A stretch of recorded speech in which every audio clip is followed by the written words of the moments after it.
Now this song is you're going to get a few more times because I know most of you didn't pay attention, Chad. Not mentioning any names here.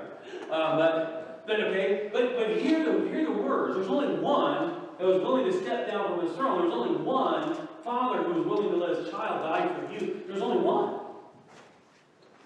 None of this makes sense. It doesn't fit into the pretty pictures that we have in our minds, in our hearts. In fact, I'm going to guess that this church doesn't fit in the pretty picture that you might have in your hearts and your minds.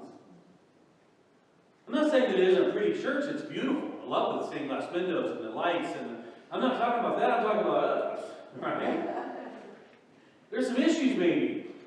See, every once in a while, of course, I'm really sad because I was really planning to pick a lot of my wife today. But I'm going to still do it, even though she's upstairs. But there's a lot of times that, well, no, let me just rephrase that. There's only a few times that Joel actually gets it. Okay, you can actually ask her, she'll tell you. Right? There's only a few times that I actually understand who she is, and all of a sudden I get this great idea for a present. Okay, something that really matches Teresa to a T. Okay, and I get really kind of weird about it because it doesn't happen very often. Okay? So I find this gift and I purchase it. It doesn't have to be expensive. It's just that it fits who Teresa is, and it's genius. At least I think so. Okay? And I go to wrap it, right? I get the box, right? I make sure it's plenty big. And I got all the stuff in there to make sure it's cushioned or whatever it is, especially if it's frilly like Teresa, right? And I get the duct tape out, of course, and I go to seal the box. Because I want to make sure it's sealed, right? I don't want to get away. And then I go to wrap it. Right? Now it's rare that Joel actually gets a good idea when it comes to presents for Teresa. It doesn't come easy. Okay? I'm not going to lie about this. It's not one of my gifts. And I imagine I want to wrap it. And I want it pretty because my wife's pretty. And she likes pretty things. And so I'm really trying hard. And this is what I want it to look like. I want all the corners crisp and all the folds just right, and the paper's the right size, and the ribbon's done just right. And I start in on it, right? And I'm measuring, I'm trying to be real careful. And this is what I get, right? This is what turns out. Right? Now, okay, I overdid it with the duct tape, I admit. I would use lots and lots and lots of invisible tape. But I put the duct tape on there to show you that this is me trying to make up for all my bad folds and my inconsistencies. There's something wrong with my phalanges. Or maybe there's a disconnect from here to here. Probably that. I know me well enough. There's probably a disconnect, right? And so my goal is this. It's pretty, it's elegant, it's just got all the gloopy stuff that my wife loves. By the way, she wrapped this. Right? She wrapped this for me. Okay? But the end result kind of looks like that. And it's messy, and I can't ever get the... I've seen a lady do this. Right? It's way too long, the paper, and she somehow, as she's folding it in, ends up folding that end in it, and it's like it never ever happened. I don't get that. It never works that way. So here I am wrapping it around the end. It's just a mess. But what's inside is precious. It's valuable to me. I'm praying it's valuable to her. What's still inside is valuable. Right? Just like what's in this one, it's valuable. It just doesn't look that great. Okay? But it's valuable. What's inside, let me say it one more time, it's valuable. And yet, I want to show, I want to represent, and yet, here I am. Well, maybe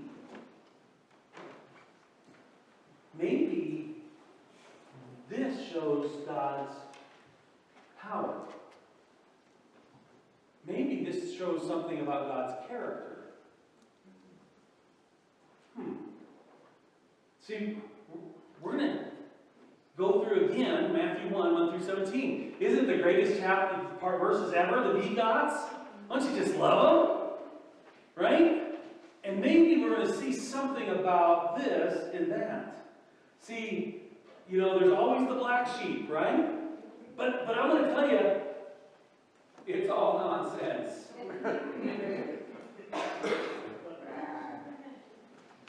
Here we go. We get to read it again. You ready? It's going to be great. The book of genealogy of Jesus Christ, son of David, son of Abraham. Abraham begot Isaac, and Isaac Jacob, Judah, and his brothers. And Judah begot Perez and Zerah out of Tamar.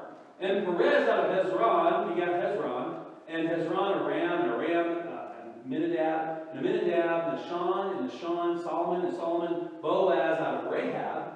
And Boaz begot Obed out of Ruth. And Obed begot Jesse, and Jesse begot David the king. Now David begot Solomon out of the woman of Uriah. And Solomon begot Rehoboam, and Rehoboam Abijah, and Abijah Asaph, and Asaph Jehoshaphat, and Jehoshaphat Joram, and Joram Uzziah, and Uzziah Jotham, and Jotham Ahaz, and Ahaz Hezekiah. And Hezekiah begot Manasseh, and Manasseh Amos, and Amos Josiah, and Josiah Jeconiah, and his brothers on the relocation, that is the deportation, to Babylon. Okay, and after the relocation of Babylon, Jeconiah begot Salathael, and Salathael begot Zerubbabel, and Zerubbabel begot Abiud, and Abiud Eliakim, and Eliakim Azor, and Azor Zadok, and Zadok Akim, and Akim Eliud, and Eliud Eleazar Mathan, and Mathan Jacob, and Jacob begot Joseph, the man of Mary, out of whom Mary, Jesus, the one being said Christ, was begotten. But wait, there's more. Therefore, all the generations from Abraham to David are 14 generations, and from David to the relocation of Babylon, 14 generations, and from the relocation of Babylon till the anointed one, the Christ, the Messiah, 14 generations. That was fun, wasn't it? Isn't that great? Did you learn something? Wow. I'm good at words, and I'm getting better at, if you read them 2 or 3 times out loud, you start getting better at pronouncing some of those wonderful names. But there's something about those names, isn't there? Now let's just go back a little bit, sheep people here, right? Let's go back and talk about what we talked about last week. Right? Was that God made promises, and this is where the book starts, at the genealogy of Jesus Christ. Matthew records this specifically to fulfill several purposes. And that's why there's 2 sermons on it. Now, I'm going to be honest with you. Some of the things I'm going to say today, I actually borrowed from another pastor, another sermon. But I was already heading this direction. He just did it better than me. Okay? So I figured I might as well say it the way he said it. Right? But the thing is he tries to put both of these together in one big ball, and it's a 40-minute sermon. It's awesome, but he doesn't finish. So I did it in 2 pieces. So last week we talked about the promises made to David and the promises made to Abraham. See, to be the son of promise, Jesus has to be a grandchild of some sort of these 2 men. Has to. Otherwise, close the book of Matthew and just go home. Because if he's not the child of David, he's not in the line of the King David, and he's not from Abraham, he can't be the Messiah. So a good Irish chap cannot be, right, the Messiah. Unless he happens to have Jewish blood from the line of David, which they can't track. We can track Jesus. Can't we? So he fulfills the promise, and that proves that God is trustworthy. He fulfilled the promises given to Abraham, Isaac, Jacob, and then David. Amen? Amen. All right. So we know that, but obviously there's a whole lot of other names in this list. Some of them are pretty interesting. And what he finishes on is 3 major chunks. So he starts with, hey, this is genealogy because of these promises. Now he goes back to saying there's 3 major chunks at the very end of it in verse 17. Right? Therefore the generations from Abraham to David, and David to the exile, and the exile to the anointed one. There's 2 promises and 1 major critical event. And there's a whole bunch of time in between. 4, 5, 6,000, depends. Kind of A lot of time between Abraham and David. A lot of time between David and the exile. There's a lot of time between the exile and Jesus showing up. So let's talk about that. Here's these promises. We know they were true. It starts way back in Genesis. He said the seed of the woman is going to crush your head, Satan, and you're going to bruise his heel. Now, a lot of pastors I've heard, well, that's going to hurt, but he's going to have the victory. No. If a poisonous serpent bites you, what's going to happen? Randall, if a cottonmouth bites you, what's going to happen? You're going to die. Yeah. I mean, copperhead bites you, you're going to die. If a rattlesnake bites you, a poisonous serpent is poisonous. And we're dealing with the most poisonous serpent of all, Satan himself. So you're going to die. Does Jesus die? What? Oh my goodness. Yes, he dies. He doesn't stay dead. He couldn't be defeated in that way. But Jesus dies. The serpent strikes him. But the serpent doesn't rise again. He's done. He's done for. Okay? So, two promises and one critical event. Alright? So let's deal with the first promise. Abraham gets the promise, right? That all generations will be blessed by you. First of all, how many knew, if you just read that, what it means? Yeah, there's nothing in the context at all what that means. Because Abraham doesn't have a child yet at this point when he gets that promise. Twice. He doesn't own any land in the land that he's supposed to inherit. At both times the promise was made. There's a lot of problems that show up. Do you realize that when Abraham dies, the only place that he owns in the whole land of Canaan is a cemetery? Good job. Right? A field with a cave in it. Right? So I can bury my dead. That's all he owns. That's it. How is this promise going to be? If you're going to give this land to all my descendants, and then only Isaac shows up, right? And then you get Isaac and all of his trials and 2 sons and the shenanigans that goes on between Esau and Jacob. We're learning all of that downstairs. It's a mess, people. And it doesn't get any cleaner. It gets messier. Then Jacob goes to find a wife back up in the northern part of the Middle East, and he finds one. And then there's shenanigans that happens there, and he has 12 kids through 4 women. And I'm sure there is no problems within that. Right? Everybody just gets along well. Right? 1 daughter. And then we find this guy named Judah, right? Who's the great-great-great-great-great-grandfather of David. Now, this story is messy. Here's the short of it. He has a wife, he has 3 sons. He gives Tamar to his oldest son. Before they have children, his oldest son dies. So as the Middle Eastern countries' rights are, that wife is now given to the next son to have children for his brother.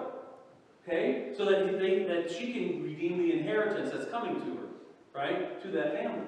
Well, number 2 son is like, I don't want to give up being the number 1 son. Right? Why would I want to give children to my brother's wife? I want to be number 1. I want the inheritance. Right? So he does something that's really evil, doesn't have kids, and God kills him. Now Judah's down to 1 son. And he's too young to marry, and so he says, you go away, because I'm going to give you to my other son, and he'll die too. Right? You go way back to your family, and I'll call you when he's old enough to have children to fulfill what is owed to you. Right? With no plans of actually doing so. He didn't actually want him to have children, right? Or for his other son to die or whatever. Well, Judah's wife dies. Goes through a time of mourning. And this is where it gets really ugly and weird. Okay? That's why I know the Bible's true, because it records all this. And after the time of mourning, he starts working in the fields again, starts dealing with the sheep again. Right? Forgetting all about Tamar. Tamar hears that he's going to be in the area. So she dresses in all these veils as a prostitute. sitting at the gate of the city as Judah goes by. Judah only has his staff with him and some food because he's just chasing sheep. You know, prostitute, right? This is a great story so far. This is something you should teach in children's church, right? And he sleeps with Tamar. She stays veiled the whole time. He doesn't know who she is. And because of this one incident, she becomes pregnant. Well, he doesn't have any money, so he leaves the staff with her, right, to pay the fees. Later, he goes back to get his staff, and he sends a servant to go get his staff with whatever she required. And there's no prostitutes in this town. Now he's really dumbfounded. Doesn't have a staff, doesn't, what's going on? Finds out a few months later that his daughter-in-law, oh my goodness, that no good two-bit, blah, blah, blah, right, is pregnant.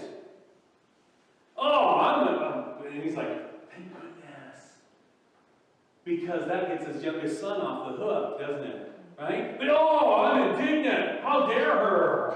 Right? This will be a good way to get out of this deal, right? Anyway, so he calls her to put her in trial or whatever, by the judge of the city, blah, blah, blah, blah, blah. And she shows up with his staff. Awkward, right? Okay. You gotta admit, a little awkward. Awkward. And so he realizes that everything starts coming together. And the thing that was needed to be fulfilled to her was fulfilled twice with twins. She had 2 sons. To take care of her as she got older, to carry on the family name, to receive the inheritance of the firstborn. The whole shoot match. It sounds conniving and treacherous and all these other things, but Judah says the thing. Most people don't hear this. He says, "You are more righteous than I." My plans was all about me and what I wanted and this and that and the other, and I didn't fulfill what I was supposed to fulfill. Right? And this, by the way, is a Canaanite woman. Right? She's not even the tribe of Judah. And here she has this faith and trust. She wants to be a part of Israel. They've heard the stories about Abraham. They've seen what happened with Isaac. They've seen how God is blessing Jacob. And she wants in. Beautiful. Isn't it? Now we go to a real prostitute. Yeah, her name's Rahab. Right? She lives in the walls of Jericho. And she has a brothel. Right? It's an inn brothel, whatever. And it's in the walls of Jericho. And man, what a great person to have in your line, in your genealogy, huh? Jesus has a prostitute as a great grandma. Right? And here's the thing. She does really the right thing. She hears about the people of Israel coming out of Egypt. She hears the stories how they defeated the Egyptian Pharaoh. She hears the story of the battles and things that are happening. Jericho's like a main walkthrough. You're going to hear everything. It's like, internet hub or something. Right? And she hears all this because all the visitors come to her house. And she hears all the stories. Right? And when the spies show up, she almost seeks them out. And when they come looking for the spies at her house because they knew that they had stayed there, she hides them up on the roof underneath a whole bunch of cloth and stuff, and lets them out the window of the wall down and out of the city. Well, they said, hey, if you put a scarlet robe, cord or cloth or whatever, I can't remember the exact story, if you put that in the window, you'll be okay. Now the walls of Jericho fell down, and her house is in the wall of Jericho, and that part of the wall just doesn't fall down. Do you think some miraculous things of God goes on? The rest of the city, everybody except who was in her apartment, everybody else was put to the sword. And she marries into the line of Judah because she wants in. She wants in. She knows this is the one true God, and she wants in. Another Canaanite wants in. She wants to be part of the party. Then we get to Ruth. Now, Ruth is just a beautiful story. That's such a great story. You should read the book of Ruth.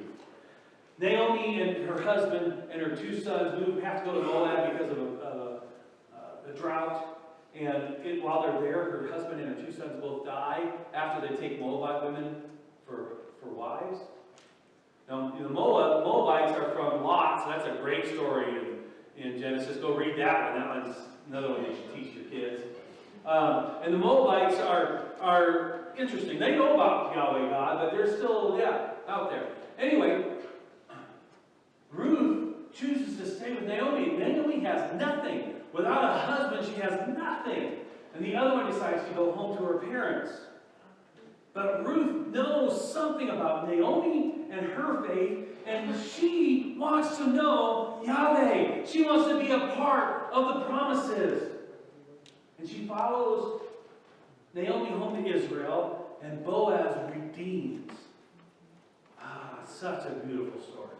Redeems her so the inheritance can be passed on to Obed, their child, who becomes Jesse's dad, who becomes David the king.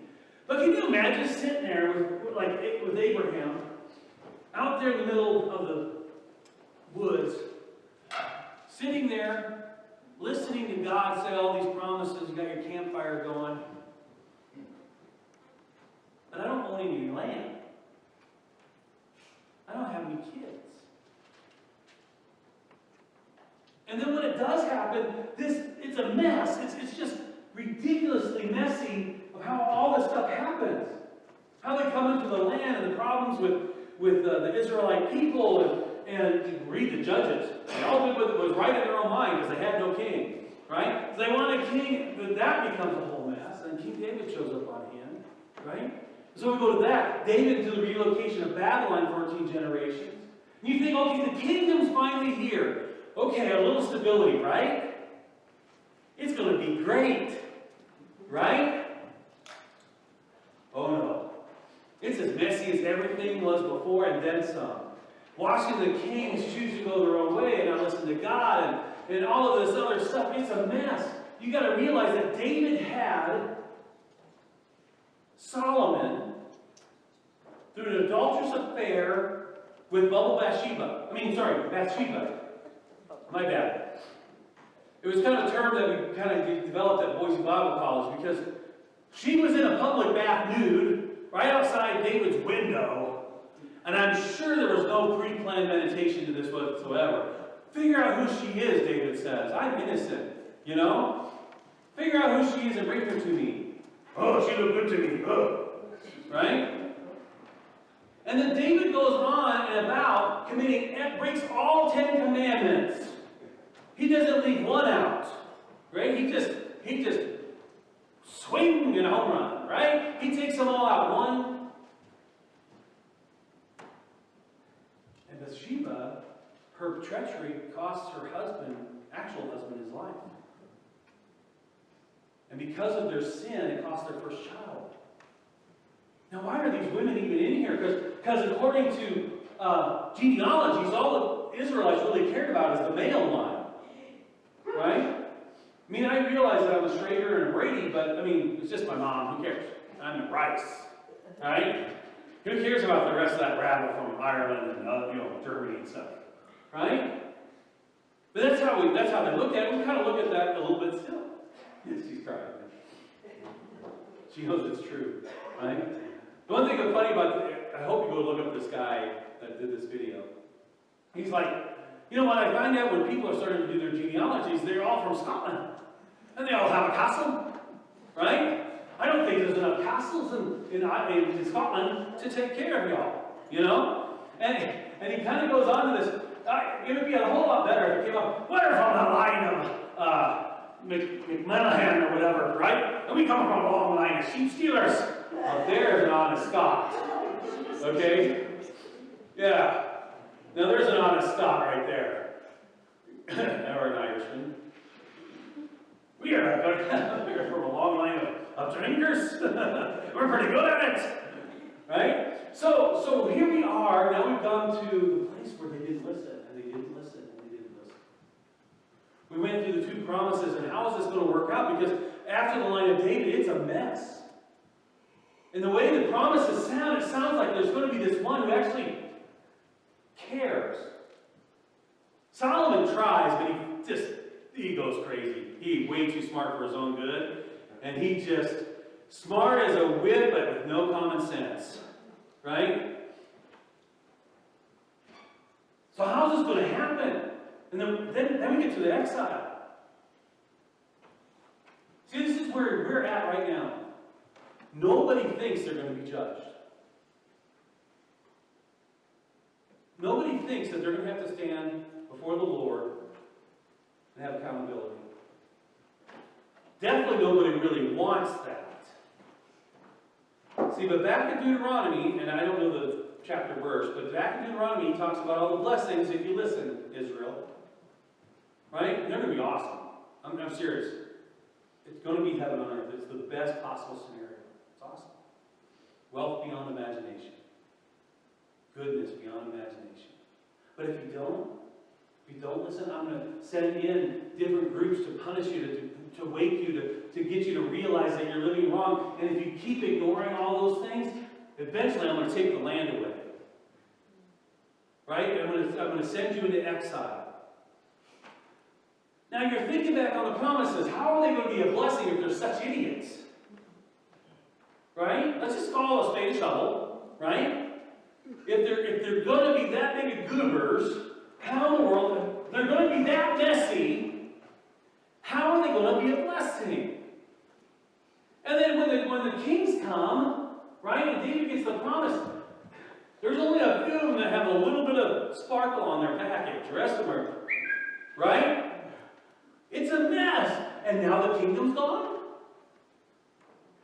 Now we've been exiled to Babylon, just like it said would happen in Deuteronomy. Read Psalm 137. 137 says, they come to us and ask us to play our harps and sing songs, but how can we sing? We used to be somebody. We used to have a kingdom and a temple. It was beautiful. People came to look at it. We used to be numerous, and we used to have big celebrations and feasts and festivals. And how can we sing the songs of the Lord when we're so far from home and there's just so few of us? And they hung their harps up on the willow trees. Where's the hope? And when they finally, 70 years later, get to return back to Israel and start back to Jerusalem, start building the temple again, there was a few really, really old men who were young and saw the old temple, and they saw the new one, and it's like a mud hut. And they wept. Because it was nowhere near the splendor, the beauty, of the grandeur of what Solomon had built. And who are we? And the walls were still broken down, and they try to rebuild the walls of Jerusalem, and there's so much chaos and struggle. Always under the thumb of the Persians, and then the Greeks come, and under the thumb of the Greeks, and it's a mess. And then all of a sudden, God goes silent for 400 years. I hear nothing. How is this going to work? How are these promises going to come to be? How is God going to show His trustworthiness?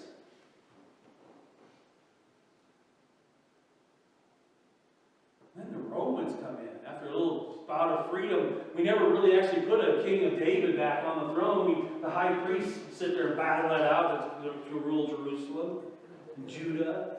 It's all about me, and then me. Right? Come on, Chuck. I mean, seriously. Right? And it's just this wrestle, this problem, this struggle. And at just the right time, Jesus.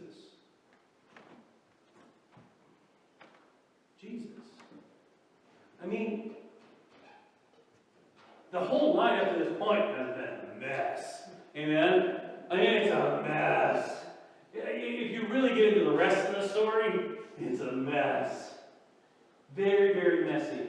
Very, very, lots of struggle. And then Jesus shows up.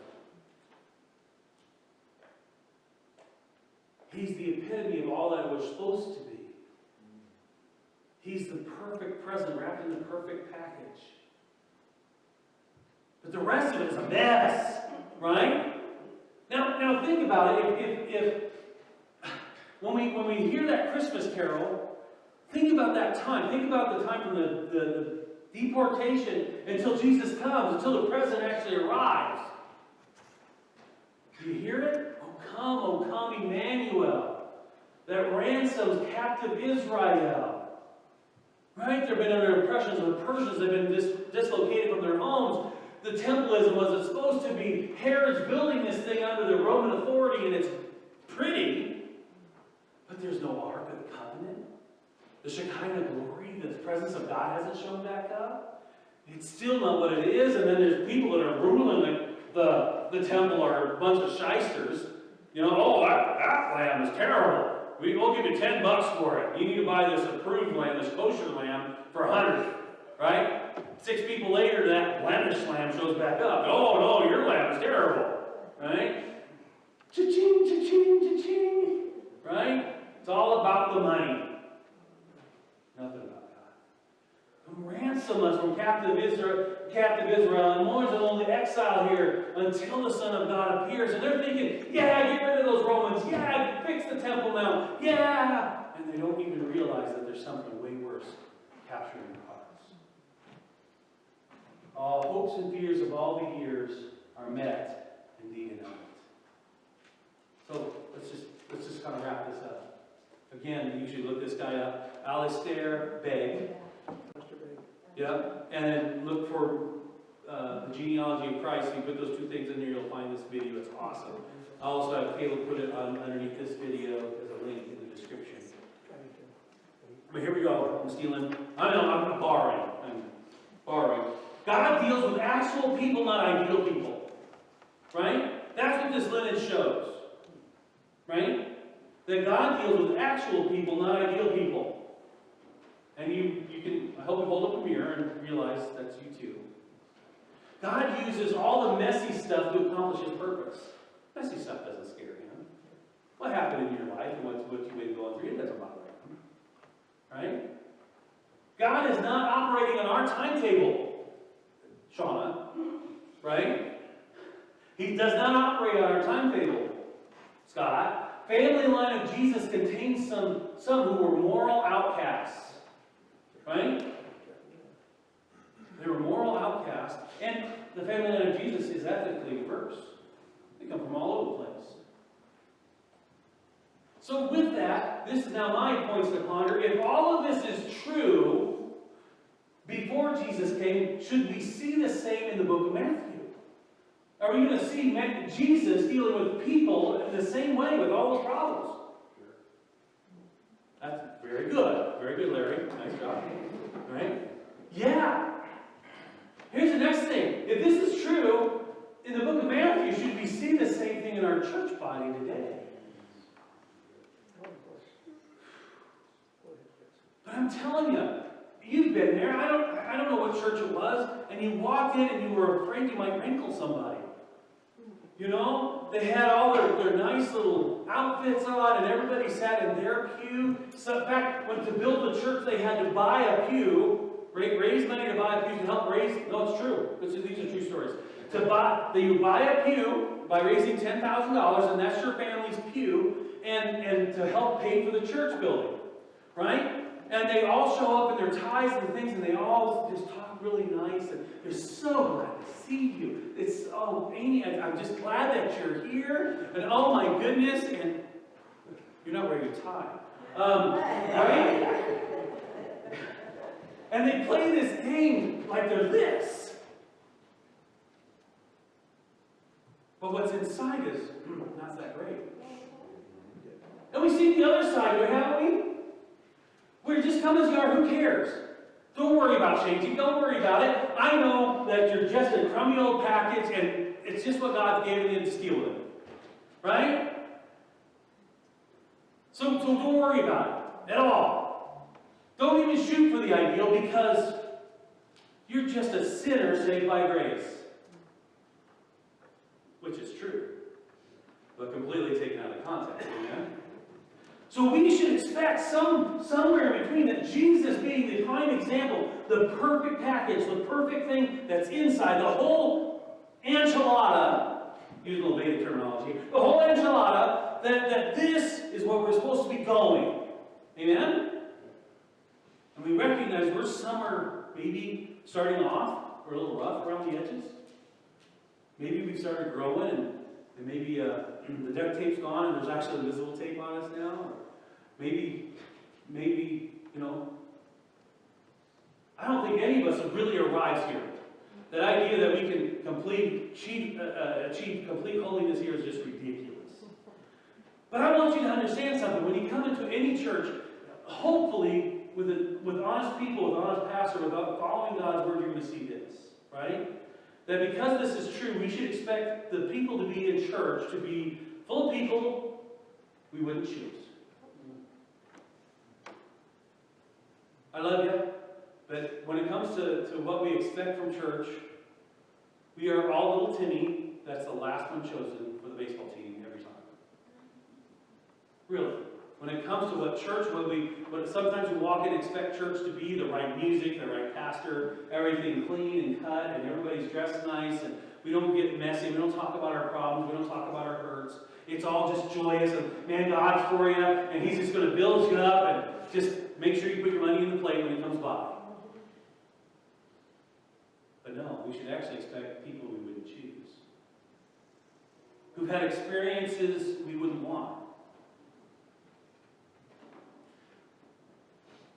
We're broken.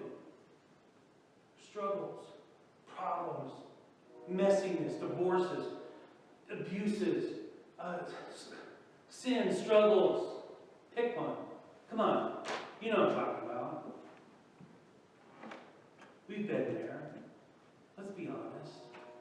And if you haven't, if you were raised in a great Christian home, praise the Lord. Right? Praise the Lord. I would like to have my children to have that testimony. Though they didn't. They were perfect. A lot of things gone wrong there. And facing events that we didn't plan. Right? Even currently, we come from a broken past where people that God probably wouldn't, we wouldn't think God would choose. And even now, we're facing experiences that we didn't want to face. It's messy. There's a reason why we laughingly in love call each other misfits. This is a church that is trying to be true, right? Because this is what we see in Matthew.